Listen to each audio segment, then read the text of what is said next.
Varicose veins కి సరైన చికిత్స కోసం సంప్రదించండి ఎవిస్ హాస్పిటల్. నమస్తే కళ్యాణ్ గారు. నమస్తే జయ గారు. కళ్యాణ్ గారు, మనకి కృష్ణకుమారి అని ఒక పెద్ద ఆవిడ వాళ్ళ అమ్మాయికి సంబంధించిన ఇష్యూ మీద మనకి మెయిల్ చేశారండి. సో నేను కృష్ణకుమారి గారికి ఒకసారి కాల్ చేస్తాను. తప్పకుండా. హలో హలో, నమస్తే అండి. నేను జయానండి, అందమైన జీవితం ప్రోగ్రామ్ నుంచి కాల్ చేస్తున్నాను. కృష్ణకుమారి గారండి? అవునండి, నేనేనండి. అమ్మ నమస్తే అమ్మా. మెయిల్ చేశారు కదా? అవునండి, నేనే పెట్టించాను. రైట్. నాతో పాటు డాక్టర్ కళ్యాణ్ చక్రవర్తి గారు ఉన్నారు. ఒకసారి మాట్లాడతారమ్మా మీరు? మాట్లాడతాను. రైట్. నమస్తే కృష్ణకుమారి గారు. నమస్తే డాక్టర్ గారు. మనం బేసిక్ గా విజయవాడ వాళ్ళం, ఓకే. కాకపోతే ఒక 20 ఏళ్ళుగా ఇక్కడే హైదరాబాద్ లో సెటిల్ అయిపోయామండి. రైట్. 2 years వరకు ఎంతో హ్యాపీగా హ్యాపీగా ఉండే మా ఫ్యామిలీలో 2 years నుంచి ఒక సంతోషం సందడి ఏమీ లేవండి. ఓకే. నేను మా వారు జీవోత్సవాల్లా బతుకుతున్నాం.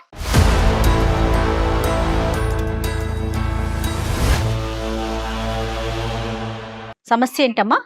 మా పెద్దమ్మాయిని ఒక అబ్బాయి ప్రేమిస్తున్నానని మోసం చేసి అబ్బాయి పెళ్లి చేసుకున్నాడండి, తీసుకెళ్లిపోయాడు. అప్పటి నుంచి మా ఇంట్లో ఈ సంతోషం అవన్నీ కరువైపోయాయి. మా వారైతే ఇంకా చాలా బాధపడుతున్నారు. ఆరోగ్య సమస్యలు వచ్చాయి, బీపీ, షుగర్ అలాంటివి. ఏం చేస్తుందమ్మా పాప? పాప డిగ్రీ చదివేదండి, డిగ్రీ చదువుతుంది. చదువు మధ్యలోనే పెళ్ళయిందా? పెళ్లి చేసేసుకుందండి అంతే. అంటే ఇంట్లోంచి వెళ్ళిపోయి మీకు చెప్ప పెట్టకుండా చేసుకుందమ్మా? చెప్పా పెట్టకుండా అంటే వాడు నన్ను టార్చర్ పెడుతున్నాడు అన్నది మాకు బిల్డప్ ఇచ్చింది డాక్టర్ గారు. అంటే ఎట్లమ్మా? అలా మమ్మల్ని అంటే మా అమ్మాయి అంటే అసలు మా వారికి చాలా ప్రాణం. అసలు ప్రాణం అంటే పంచ ప్రాణాలు. కళ్ళల్లో పెట్టుకు చూసుకునేవాళ్ళు, అతి గారాబం. అసలు అంత ముద్దు చేసేవాళ్ళు. నేనే ఎప్పుడన్నా ఎందుకండి అంత గారం చేస్తున్నారు అని మందలించేదాన్ని. అయినా కూడా ఆయనకి చాలా ప్రాణం. ఒకసారి కాలేజీకి దింపి వస్తూ ఉండేవాళ్ళు కూడా. అలా ఆ సమయంలో ఎక్కడో అబ్బాయితో మాట్లాడడం చూశారు మా వారు. చూసి ఇంటికి వచ్చిన తర్వాత ఏమ్మా కాలేజీ బాగా నడుస్తోందా ఏంటి అని అంటే, బాగా నడుస్తాం. ఏమన్నా చెప్పాలనుకుంటున్నావా అమ్మ అంటే, ఏం లేదు నాన్న అని 2-3 సార్లు అడిగినా చెప్పకపోయింటే అప్పుడు బయటపడ్డారు. అమ్మా నిన్ను ఎక్కడో చూశాను, ఎవరమ్మా అంటే అప్పుడు ఏడుస్తూ, ఎవరో నాన్న నన్ను రోజు ప్రేమించమని టార్చర్ పెడుతున్నాడు, ఒక 6 నెలలుగా నన్ను చాలా వేధిస్తున్నాడు, టార్చర్ పెడుతున్నాను, మీరు చెప్తే బాధపడతారని నేను చెప్పలేదు నాన్న. ఏంటమ్మా ఇంత బాధపడుతూ మాకు చెప్పకుండా ఉంటావా? అదే ఇప్పటికైనా మించిపోయింది ఏం లేదు. నాకు తెలిసిన కానిస్టేబుల్ ఉన్నాడు, నేను వాళ్ళకి చెప్పి నేను మందలించేలాగా చేస్తాను. ఆ అబ్బాయి గురించి ఎంక్వైరీ చేయగా తెలిసింది ఏంటంటే, వాడు పచ్చి తాగుబోతూ, రోడ్ సైడ్ రోమియో, ఆవారా అన్నమాట. సద్యోగం కూడా సరిగా చెయ్యడు. ఇంటింటికి ఈ ఫుడ్ ప్యాకెట్లు వేసే స్విగ్గీదో అలాంటిదేదో చిన్న జాబ్ ఏదో ఏం చేస్తున్నాడు. పచ్చి తాగుబోతుడు కూడా. దానికి తోడు అన్ని దురలవాట్లు ఉన్నాయి అబ్బాయికి. సరే ఇది తెలిసిన తర్వాత మా వారు సరే వాళ్ళని పిలిపించి గట్టిగా మందలించి, పోలీస్ స్టేషన్ కి పిలిపించి గట్టిగా మందలించి ఎలా అయినా సరే ఈ మన అమ్మాయి వెనక పడకుండా చేద్దామని సరే వాళ్ళని కూడా పోలీస్ స్టేషన్ కి పిలిపించారు. మేము కూడా ఆ టయానికి వెళ్ళాం. వెడితే అక్కడ జరిగింది ఏంటంటే డాక్టర్ గారు, వాళ్ళని చూడగానే మా అమ్మాయి పరిగెత్తుకుంటూ వెళ్ళి ఆ అబ్బాయి పక్కన నుంచి అబ్బాయి చెయ్యి పట్టుకుంది.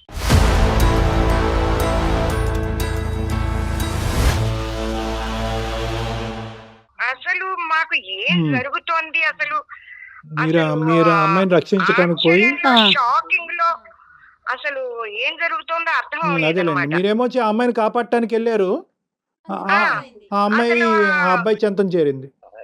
ఏంటమ్మా అంటే, నేను ఈ అబ్బాయినే ప్రేమించాను, నేను వీడినే చేసుకుంటాను.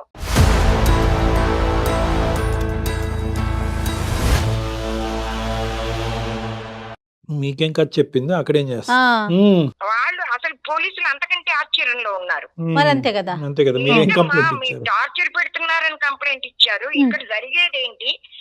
అక్కడ ఇంకా ఏం చెయ్యాలో తెలియక మా వారు కుప్ప కూలిపోయారు డాక్టర్ గారు.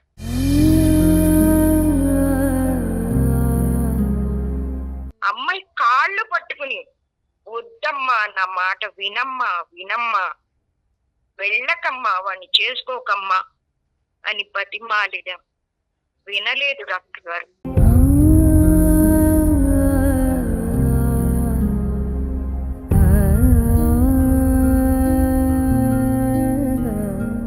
వెళ్ళిపోయి 2 సంవత్సరాలై ఉమ్, అప్పుడు పోలీసులు మాకు చెప్పారు, ఉమ్, వాళ్ళిద్దరు మేజర్లు అయిపోయారు, ఉమ్, మీరు వాళ్ళ జోలికి వెళ్ళొద్దు, ఇంకా వాళ్ళకి ఎలాంటి హాని కల్పించడానికి చూడొద్దు, ఉమ్.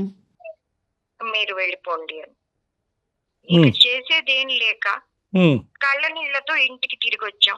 రాకపోకలు ఉన్నాయా అమ్మాయి మీ ఇంటికి రావటం, అప్పటి నుంచి బాగా మాట్లాడుకోవటం, లేదు డాక్టర్ గారు, మాట్లాడుకోవటం, లేదు ఫోన్ లో డాక్టర్ మాట్లాడటం? గారు. అసలు మా అమ్మాయికి మాకు ఎప్పుడైతే అలా వాళ్ళ జోలికి వెళ్ళొద్దని చెప్పారో మా బాధ మేము భరిస్తూ మేము ఇలాగే ఉన్నాం. కానీ ఆ అమ్మాయి వెల్ఫేర్ ఎలా ఉంది అని తెలుసుకోవటానికి మీరు అడపదడప కాల్ చేస్తూ ఉంటారు కదా అమ్మాయి? లేదు డాక్టర్ లేదు. గారు, నేను 2-3 సార్లు చేసిన అమ్మాయి ఫోన్ ఎత్తటం లేదు డాక్టర్ గారు. ఎత్తట్లేదు. అమ్మాయే ఎత్తట్లేదు. ఎత్తటం లేదు, అమ్మాయి ఎత్తటం లేదు. వాడు తాగుబోతాడు, అక్కడ ఎలా ఈ ఉందో లోపల పరిస్థితి? ఈ మధ్యలో మీకు ఎందుకు చేశానంటే ఇప్పుడు చెప్పండి అమ్మా. అమ్మాయి అక్కడ నరకం అనుభవిస్తోంది.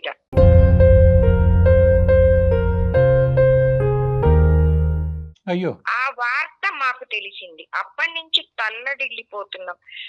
ఎవరి ద్వారా తెలిసింది మీకు? ఏం తెలిసింది? మాకు ఎవరి ద్వారా అంటే వాళ్ళది వికారాబాదు జయ గారు. అమ్మా.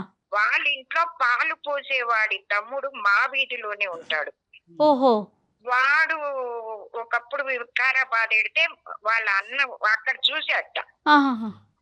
అరే ఏంటి సార్ వాళ్ళ పాప. అమ్మాయి లాగా ఉంది అక్కడ ఆ, ఆ. అని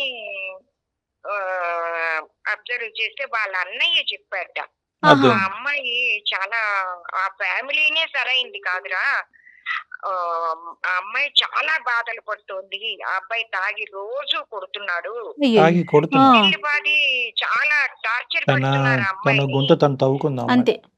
ఉమ్, పెడుతున్నారు. ఉమ్. ఆ పని అమ్మాయిని కూడా మానిపించేసేసి చివరికి మీ అమ్మాయినా? పని మనిషి లాగా చేసేసారు అమ్మాయిని.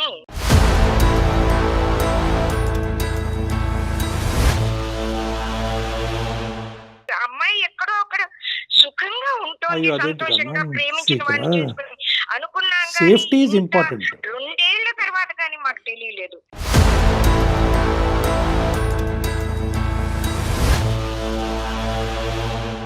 ఆ అమ్మాయి అక్కడ ఎంత బాధలు పడుతుందో చివరికి ఆ అంటే అమ్మాయి కనుక్కునే ప్రయత్నం కూడా చేయలే, వీళ్ళు కూడా వదిలేసుకున్నారు ఇంకా. అది అలా కాదు జయ గారు, పెళ్లి చేసుకుందా లేదా అనేది వేరే విషయం. అసలు ప్రాణాలతో ఉందా అమ్మాయి, అమ్మాయి ఎలా ఉంది అనేది అది, అంటే 2 సార్లు ప్రయత్నం వాళ్ళ చేశారు, అడ్రస్ తెలియదమ్మా మీకు? రాకపోయేసరికి మాకు తెలీదు ఏం డాక్టర్ తెలీదా? గారు, సరే. తెలీదు. వీళ్ళు ఆ అమ్మాయి గురించి మా పాలవాడి తమ్ముడు ఫ్యామిలీ మ్. చెప్తే గానీ తెలీదు. సరే, ఇప్పుడు ఇప్పుడు వికారాబాద్ లో ప్లేస్ లో అమ్మాయి ఉంది, ఎలాగైతేనే ఆ అమ్మాయిని కాంటాక్ట్ చేద్దామని ఫోన్ నెంబర్ తీసుకుని ఫోన్ చేస్తే అమ్మాయి ఎత్తటం లేదు. ఉమ్, డాక్టర్ గారు ఎలాగైనా మా అమ్మాయిని ఆ నరకం నుంచి విడిపించి మాకు మా పిల్లని మాకు దగ్గరికి చేర్చండి డాక్టర్ గారు.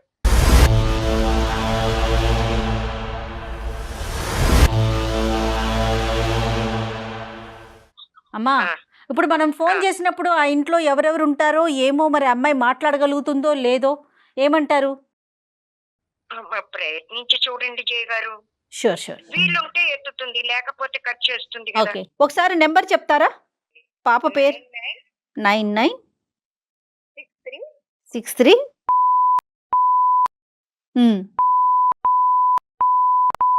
సరేనమ్మా, మీరు లైన్లో ఉండండి, నేను ఒకసారి అయితే ట్రై చేస్తాను. ఏమా?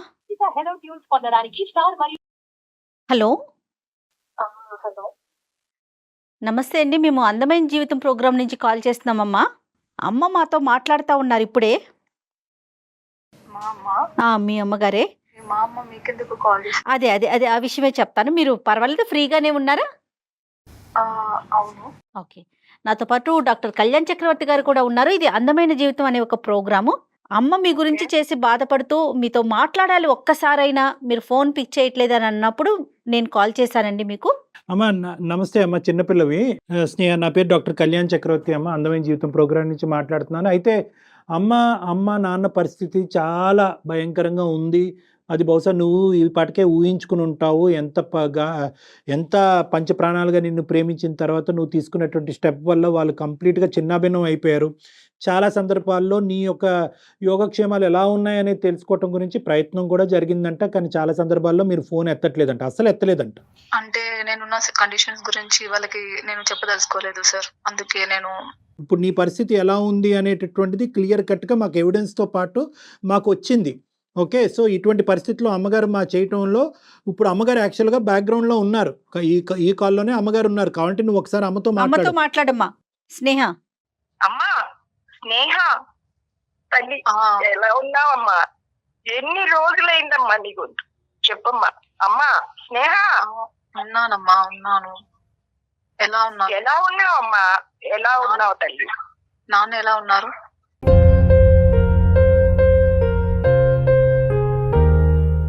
నాన్న బాగున్నారమ్మా. ఎలా ఉంటారు?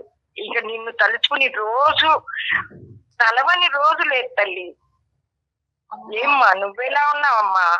నేను బాగున్నానమ్మా. చెప్పమ్మా చెప్పమ్మా. బాగున్నావు?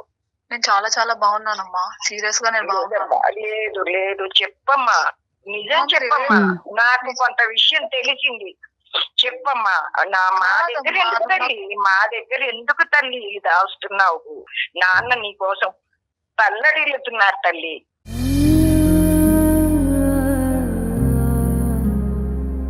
ఈరోజు బాగున్నాను అనేటటువంటి మాటతో ఈ బంగారు అవకాశం పోగొట్టుకోవద్దమ్మా.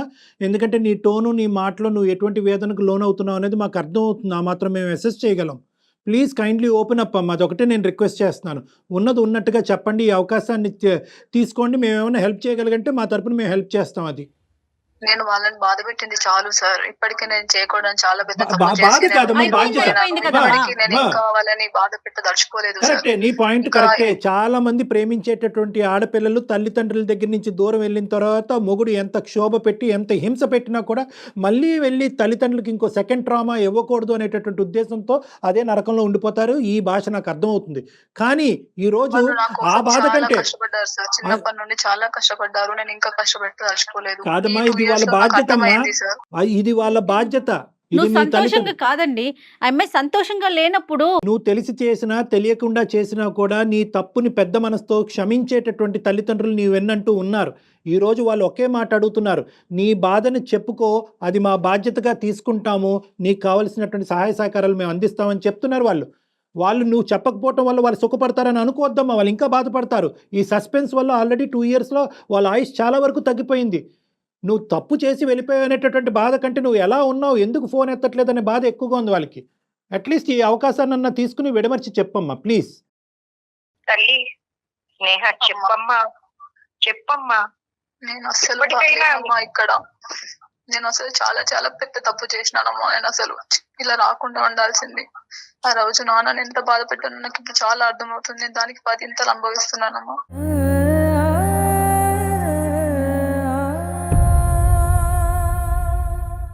ఇప్పటికైనా మించిపోయిందే లేదు, ఇప్పటికైనా మించిపోయింది. ఏంటి అమ్మాయి అనుభవం చెప్పనివ్వండి ఒక్కసారి. ఏంటమ్మా స్నేహ? నన్ను ఒక ఖైదీ లాగా చూస్తున్నారు మ్యామ్ ఇక్కడ. నన్ను ఎట్లా అంటే అసలు లేదు, తినడానికి ఫుడ్ కూడా సరిగా పెట్టారు, బయటికి వెళ్ళనివ్వరు. నన్ను ఒక జైల్లో వేసిన ఖైదీ లాగా చాలా నీచంగా చూస్తున్నారు మేడం. ఎంతమంది ఉంటారమ్మా? వాళ్ళు ఎంత మీరు అత్తయ్య, మామయ్య, మా వాళ్ళ ఏమంటారు ఆడపడుచు, వీళ్ళందరూ ఉంటారు మ్యామ్. ఈ అబ్బాయి ఏం చేస్తాడు? మీ హస్బెండ్ ఏం చేస్తున్నాడు? అంటే ఒక ఫుడ్ డెలివరీ దాంట్లో చేస్తాడు మ్యామ్. ఫుడ్ డెలివరీ బాయ్ గా పనిచేస్తున్నాడు. నువ్వేమైనా చేస్తున్నావు అమ్మా? సార్ నన్ను అసలు బయటికే వెళ్ళనివ్వట్లేదు. తాగుతాడా మహానుభావుడు? సార్ ఎప్పుడు తాగడు అని అడగాలి సార్. ఓహో, రివర్సా? Right, okay. ఇప్పుడు ఇంట్లో ఎవరు లేరమ్మా, మాట్లాడుతున్నావు మరి పర్వాలేదా? సార్ అందరూ యాదగిరిగుట్ట వెళ్ళారు మ్యామ్. Very good. తీసుకెళ్ళండి అని అడిగితే మా అదృష్టం బాగుంది. అవసరం లేదు అని చెప్పేసి నన్ను ఇంట్లో పెట్టి బయట నుంచి లాక్ వేసి వెళ్ళారు మ్యామ్.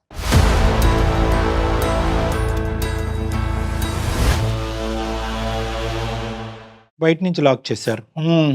అవును. అంటే ఎవరైనా వచ్చినా ఎవరు లేరు అని చెప్పేసి తెలవడానికి. కదమ్మా, నీ దగ్గర ఫోన్ ఉంది కదమ్మా. ఇప్పుడు అమ్మాలు ఫోన్ చేసినప్పుడు నువ్వు ఫోన్ ఎత్తట్లేదు. అట్లీస్ట్ నీ హెల్ప్ గురించి ఎవరో ఒకరికి ఫోన్ చేయొచ్చుగా.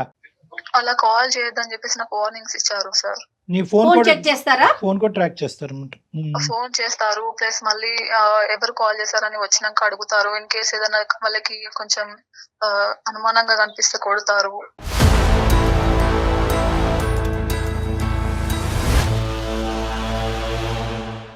కొడతారు అంటే అందరూ మూకముడుగా కొడతారమ్మా? ఈ తాగిన ఈ గొప్పవాడే కొడతాడా? ఫస్ట్ అత్తయ్యనే ఉంటుంది సార్. బాబా. ఆవిడ కొడతాది. కన్నా.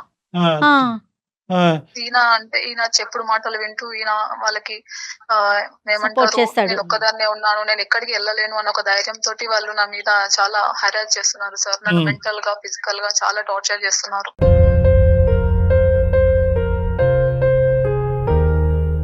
అయ్యో నా తల్లి. మరి నీకు అర్థమవుతా ఉంది కదమ్మా వాళ్ళు టార్చర్ చేస్తున్నారని. నీ చేతిలో ఫోన్ ఉంది. చెప్పు, ఈ రోజులో కూడా ఇంతగా భయపడి ఆలోచిస్తున్నావా? ఒక అడుగు ముందుకు వెయ్యొద్దు. అంటే నువ్వు అంటే కాదమ్మా, నీకు సపోర్ట్ లేదు అనా? అంటే ఫ్రెండ్స్ గానీ నేను ఏదో ఎవరు లేరా తల్లి? పెద్ద తప్పు చేసేసాను కాబట్టి నేను తలెత్తుకోలేని తప్పు చేశాను కాబట్టి ఈ నరకం అనుభవించడం అనేటటువంటిది నా కర్మ అన్నట్టుగా డిసైడ్ అయిపోయావా? సార్ నేను ఆ రోజు ఇప్పుడు నేను అంటే మేబీ పేరెంట్స్ ని ఒప్పించి చేసుకొని ఉంటే నాకు అందరిది సపోర్ట్ ఉంటుండే కావచ్చు. బట్ నేను మా నాన్నకి నేను ఎదిరించి అసలు ఆయనకి అనుకోని విధంగా నేను చేసి ఇక్కడికి రావడం అనేది నేను చేసిన తప్పే అమ్మా, కదా సార్. ఇంకా ఫ్యామిలీలో నీ కజిన్స్ గానీ నీ ఫ్రెండ్స్ గానీ ఎవరితో కూడా నువ్వు మాట్లాడే అవకాశం లేదా తల్లి వచ్చేసినాక? మ్యామ్ ఫోన్ ఉండదు మ్యామ్. ఇది కూడా ఎందుకు అంటే ఏదన్నా అసలు ఫోనే లేదు. ఏం ఎవరైనా చేస్తుంది? వచ్చినా ఎలా ఏదైనా, కమ్యూనికేట్ చేస్తుంది? దేనికన్నా కన్వీనియంట్ గా ఉండాలని చెప్పేసి ఈ రోజు మొబైల్ ఇచ్చారు, కానీ ఇది కూడా ఉండదు మ్యామ్. కానీ అబ్బాయి ఈ 2 years ఆర్ 2.5 years నీ మ్యారేజ్ లో పిల్లలు లేరు కదమ్మా ఇంకా? లేదు సార్. బతికించావు. Right, very good. కాదమ్మా, ఇప్పుడు బయట పడాలి అనేటటువంటి ఆలోచన నీకు ఎప్పుడు నీ రాలేదా? ఒపీనియన్ ఏంటి? అంటే ఇప్పుడు ఓకే నువ్వు భయపడుతున్నావు, అమ్మ నాన్నకి చేయకూడదు, అంత ఫోన్ ట్రాక్ అవుతుంది, లేదంటే ఫోనే ఇవ్వట్లేదు అనేటటువంటి చెప్పినా కూడా నీ ఉద్దేశం ఏంటంటే ఈ 2 years లో ఎక్కడన్నా కొద్దిగైనా ఈ ఒక్క అంశం గురించి ఈ కుటుంబంలో కంటిన్యూ అవుదాం అనేది ఏమన్నా ఉందా? ఒక గొప్ప విషయం చెప్పుకోదగ్గ అనుకున్నాను సార్. విషయం? కాకపోతే అనుకున్నాను అంటే నాన్న పెంచింది అలా ఎట్లా అంటే మన కాళ్ళ మీద మనం నిలబడాలని పెంచాడు. కాకపోతే నేనేమనుకున్నానంటే ఇక్కడ నుంచి వెళ్ళిపోయి మేబీ పేరెంట్స్ తో కాకుండా, ఎందుకంటే ఇప్పుడు నేను బయటకు వచ్చిన సిచ్యువేషన్ లో ఈ టైంలో నేను నాన్న దగ్గరికి వెళ్తే చుట్టుపక్కల ఉన్న వాళ్ళని మళ్ళీ ఉన్నా లేని మాటలతో ఎత్తి పొడుస్తూ ఆయన ఇంకెంత బాధపడతారో అని చెప్పేసి ఆలోచనతోటి ఇక నేను very typical thought of a girl. ఇలాంటి సిచ్యువేషన్ లో ప్రధానంగా ఏంటంటేనమ్మా వీళ్ళు బహుశా నీ ఆస్తి కానీ లేదంటే మీ తల్లిదండ్రులు అంత ప్రేమగా నిన్ను చూసుకున్నారు కాబట్టి అదేమన్నా వాళ్ళు రాబట్టుకోవచ్చు అనేటటువంటి ఉద్దేశం కూడా వాళ్ళకు ఉందని నీకు ఎప్పుడన్నా అనిపించిందా? నీ ఆస్తి వివరాలు ఎప్పుడన్నా అడిగారా? లేదు సార్. అంటే నేను బయటికి వచ్చేటప్పుడే చెప్పాను, నేను నా ఇంటి నుంచి నేను 1 రూపాయి కూడా I am తీసుకున్నాను coming అని empty చెప్పేసి. అంటే తన నాతోటి ఎట్లా ఉండేవాడు అంటే మొదట్లో అసలు నేను లేకుంటే బతకను, చనిపోతాను, నన్ను మీద చూపించే కేరింగ్, ఈ డ్రామాలన్నీ ఉంటాయి. యాక్చువల్ గా అవన్నీ నేను అసలు ఎంత ఎక్స్పెక్ట్ చేయలేదు సార్. నేను అసలు వచ్చిన నెక్స్ట్ సెకండ్ డేనే నేను అన్ని చూసేసాను. ఇదే డైలాగ్ నేను 20 years బట్టి వింటూనే ఉన్నాను. ఎక్స్పెక్ట్ చేయలేదండి, పెళ్ళైన తర్వాత మారిపోయాడు. మా అత్తగారు ఇలా ఉంటుందని తెలీదు, అత్తగారు ఇలా ఉంది. మా ఆయన ఏమో తాగడం అని అనుకున్నాను, తాగుతున్నాడు. మా ఆయన కొట్టడం అనుకున్నాను, కొడుతున్నాడు. ఎంతో ప్రేమించుకున్నటువంటి మా ఆయన ఈ రోజు ఇలా మారిపోయాడు. సరే, ఈ కథ వెరీ కామన్ అమ్మా. అంటే ఆ ప్రేమ అనేటటువంటి ఆ వ్యాధి, అంటే నేను చెప్తున్నాను ఇలాంటి అంశాల్లో అవతల వాడు ఏం ఉద్యోగం చేస్తున్నాడో చూడకుండా, అవతల వాడు తాగుతాడా తందనాలు ఆడతాడా చూడకుండా, నేను ఒక్కదాన్నేనా నాలాంటి వాళ్ళు 10 మంది వాడి జీవితంలో ఉన్నారు, ఈ లెక్క పత్రం ఏమీ లేకుండా పట్టుమని దిగిపోయి పారిపోయి పెళ్లిళ్ళు చేసేసుకుని నరక యాతన అనిపిస్తుంది. ఇటు రాలేరు, అక్కడ ఉండలేరు. ఇక్కడతో ఆగితే పర్లేదమ్మా. నేను ఇప్పుడు ఈ అమ్మాయిని ఇంకో ప్రశ్న అడగబోతున్నాను. అమ్మాయి ఎప్పుడైనా కూడా ఎందుకు ఈ బ్రతుకు ఇలా బ్రతకటం, ఎందుకు చనిపోవాలన్న ఆలోచన ఎప్పుడైనా వచ్చిందా నీకు?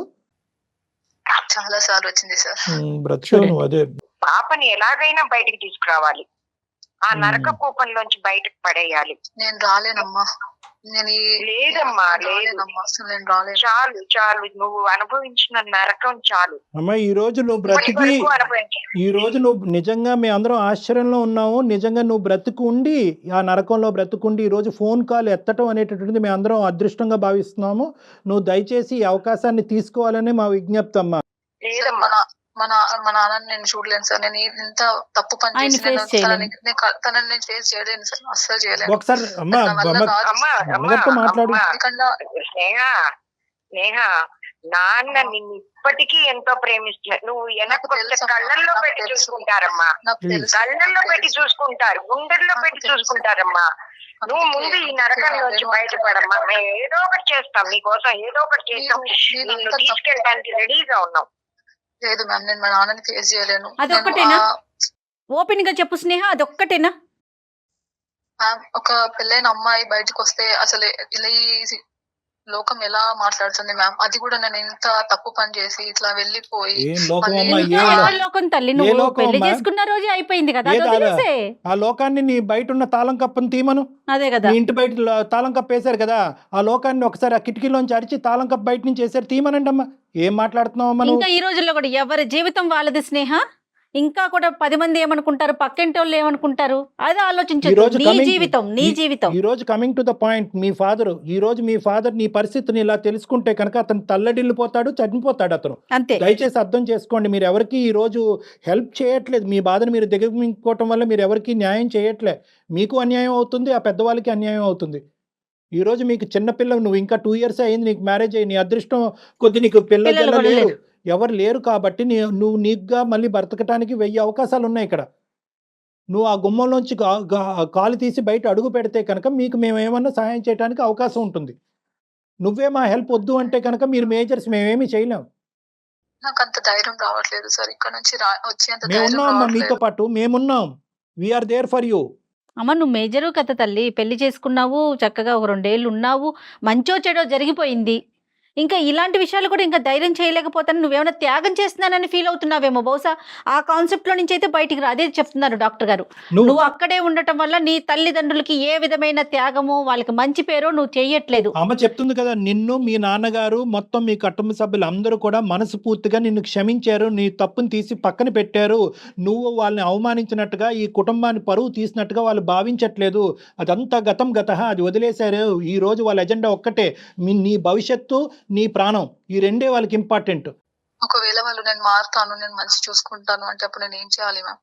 ఎవరమ్మా? అతను ఇప్పుడు ఏది కూడా నీ మైండ్ సెట్తో నువ్వు ఆలోచించద్దు. ఒక వ్యక్తి మారాడా మారలేడా, నిజంగా మారాడా అబద్ధంగా మారాడా అనేది నాగోటి వాళ్ళు ఈజీగా అసెస్ చేయగలరు.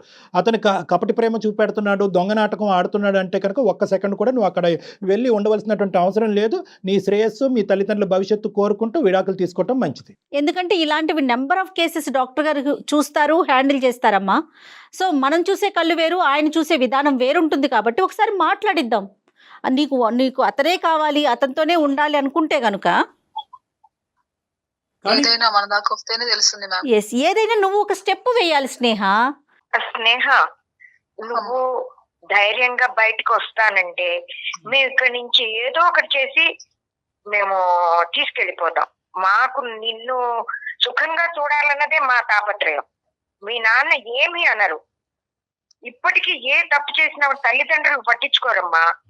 అదే కదా నా బాధ కూడా. మీరు ఒకవేళ నన్ను అన్ని తిట్టి ఒక దెబ్బ వేస్తే నేను ఫీల్ అయితే ఓకే, నేను చేసిన పనిష్మెంట్ కి ఒక మాట అన్నారని వాళ్ళు తీసేసిరని చెప్పేసి నేను ఒక హ్యాపీగా ఫీల్ అవుతా. కాకపోతే మీరు నన్ను ఏం అనరనే కదా నా బాధ. అంత ప్రేమగా పెంచి ఇట్లా చేసి ఎక్కడన్నా సుఖంగా ఉన్నారంటే సంతోషం. ఇంత బాధపడుతూ ఉంటే మేము ఎలా సుఖంగా ఉండగలం తల్లి? నిన్ను తలుచుకుని ఏడవమంటావా? కృష్ణకుమార్ గారు తన బయట పట్టడానికే నిర్ణయించుకుంది. ఏ విధంగా తన బయట పడుతుందని మనది ఇక్కడ ఆలోచన. అమ్మాయి వీళ్ళు యాదగిరిగుట్ట నుంచి ఎప్పుడు వస్తున్నారు అమ్మాయి వెనక్కి? సార్ చెప్పలేదు సార్ నాతో. సరే, బహుశా ఉంటారా, ఈ రోజు వచ్చేస్తారంటారా? వస్తారు మేడం, సాయంత్రం వరకు వస్తారు. అమ్మ ఇక్కడ 2 దారులు ఉన్నాయమ్మా. ఒకటి ఏంటంటే నువ్వు డైరెక్ట్ గా 100 పోలీస్కి ఫోన్ చేయొచ్చు. పోలీస్కి ఫోన్ చేసి ఇలా బయట నుంచి నన్ను లాక్ చేసి బంధించి నాకు నన్ను I want to get out of this place అనేటటువంటి విధంగా నువ్వు పోలీసులతో డైరెక్ట్గా మాట్లాడచ్చు. First things first. లేదు, నన్ను అంత అగ్రెసివ్ స్టెప్ తీసుకోవాలన్న ఆలోచన నాకు లేదు, పోలీసుల వరకు వెళ్ళటం ఇష్టం లేదు, ఫస్ట్ నేను నా పుట్టింటికి వెళ్తాననే ఆలోచన ఉంటే కనుక ఈ క్షణమే మీ అమ్మ నాన్న అక్కడికి వస్తారు. వాళ్ళు ఎప్పుడైతే కనుక వస్తారో వెంటనే నిన్ను తీసుకుని వెంటనే ఇంటికి వస్తారు. లొకేషన్ షేర్ చేశారనుకోండి, ఇమీడియట్ గా పేరెంట్స్ వచ్చేస్తారమ్మా. ఓకే మ్యామ్, నేను సెకండ్ స్టెప్ తీసుకుంటాను, నేను ఫస్ట్ స్టెప్ తీసుకోలేను. Okay right. ఓకే అందు గురించే నేను కూడా లెస్ సటిల్ సొల్యూషన్ కింద చెప్తున్నానమ్మా. అమ్మ నాన్న వీలుంటే కనుక మీ పెద్దనాన్నలు మీ మామయ్యలు ఎవరైనా ఉంటే కనుక వీళ్ళందరితో పాటు వస్తారు, నిన్ను ఇక్కడి నుంచి తీసుకుని వెళ్తారు. ఇక్కడికి వచ్చి వాళ్ళు అక్కడికి వచ్చిన తర్వాత దయచేసి మళ్ళీ ప్లేట్ ఫిరాయించద్దు. ఎందుకంటే ఆ 2 years పాటు ఆ 2 years పాటు ఆ నరకంలో ఉండటం వల్ల ఆ వాళ్ళ యొక్క ఇన్ఫ్లుయెన్స్ నీ మీద చాలా ఉంటుంది. ఒక కనుచూపుతోనే నిన్ను మారుస్తారు, ఒక మాటతోనే నిన్ను మారుస్తారు, బ్లాక్మెయిల్తో నీ మాట మారుస్తారు. నువ్వు వాళ్ళతో వెళ్తే కనుక నీ జీవితం ఇక్కడితో ఎండ్ అవుతుంది, నువ్వు వాళ్ళతో వెళ్తే కనుక ఇంక ఇదే పెటాకులు ఇదే విడాకులు అనేటటువంటి విధంగా బ్లాక్మెయిల్తో మాట్లాడతారు. దయచేసి ఆ మాటలు బుట్టలో పడద్దు. ఎందుకంటే ఇప్పుడు వరకు నువ్వు నరకం అనిపించే, ఇప్పుడు నీ జీవితం బాగుపడటానికి మీ తల్లిదండ్రులు అక్కడికి వస్తున్నారు, అది గుర్తుపెట్టుకో. స్ట్రాంగ్ గా ఉండాలి స్నేహ, ఓకేనా? లేదు నేను వచ్చేస్తాను మేడం, నా వల్ల కాదు. రైట్ అమ్మా. నేను ఇక్కడ అమ్మా కృష్ణకుమారి గారు ఆ, ఇమీడియట్ గా చెప్పండి. పాప లొకేషన్ షేర్ చేస్తుంది, మీరు ఇంటికి తీసుకెళ్ళండి. ఆ తర్వాత మనం ఎఫ్ఐఆర్ ఫైల్ చేయటమా ఏం చేద్దాం అనేది డాక్టర్ గారు విడిగా మీతో మళ్ళీ వాళ్ళ మాట్లాడతారు. రెస్పాన్స్ బట్టి నెక్స్ట్ స్టెప్ ఆలోచిద్దామా. ఫస్ట్ ఆఫ్ ఆల్ వాళ్ళ రెస్పాన్స్ బట్టి ఆలోచిద్దాం. The first and foremost step ఏంటంటే మీ అమ్మాయిని అక్కడి నుంచి విడుదల చేయాలి. మీరు మీ దగ్గర తీసుకెళ్లి మీ సంరక్షణలో పెట్టుకోవాలి. Immediate step. ఓకే. ఓకే. తర్వాత ఫస్ట్ స్టెప్ అయితే అమ్మాయిని మా ఇంటికి ఆ, తీసుకెళ్తాం. అంతేనండి. తర్వాత ఏం చేయాలనేది ఆ ఆలోచించాం. తర్వాత ఆలోచించండి. మీకు ఏమైనా డౌట్ ఉంటే కనుక మా సహాయం తీసుకోండి. I will tell you. Okay.